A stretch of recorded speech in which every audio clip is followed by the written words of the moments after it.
It's a new year. You know, a lot of those resolutions have to do with eating better and exercising and such. So we've got a registered dietitian, Beth Coolidge, who's here with us from Kaiser, talking about a lot of the fad diets. And we say fad diets because a lot of times, you know, people start talking about them. They have their own hashtags and such.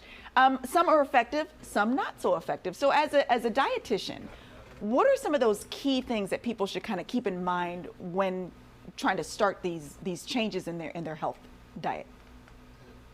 Yeah, Courtney, thank you for having me on. So, you know, I think it really starts off with setting a realistic goal. You know, I talk to a lot of people and they really try to, you know, bite off more than they can chew, so to speak. And, oh, I got to lose 40 pounds, 50 pounds, but really just starting with a realistic expectation. So let's say I'm going to lose 10% of my body weight, you know, kind of a manageable goal that doesn't feel so overwhelming.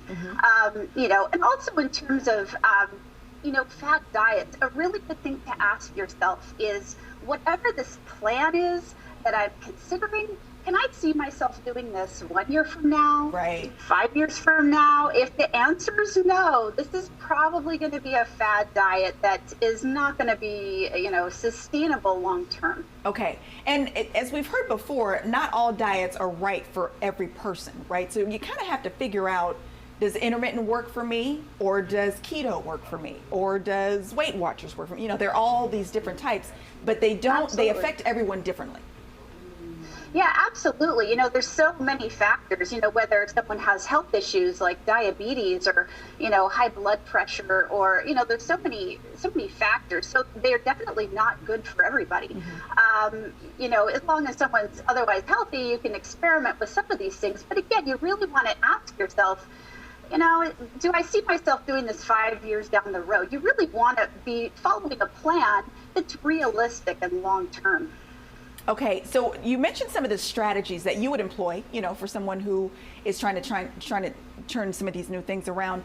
For example, eating breakfast every day. You even mentioned plant-based diets. Yeah, absolutely. So some things to try in the new year that are very, very healthy. I would definitely recommend experimenting with a plant-based way of eating. Okay. So meaning that you want to minimize foods that are highly processed and have foods that are, you know, minimally processed, plant-based things. Every meal should have something that came from the earth on your plate at every meal. Okay.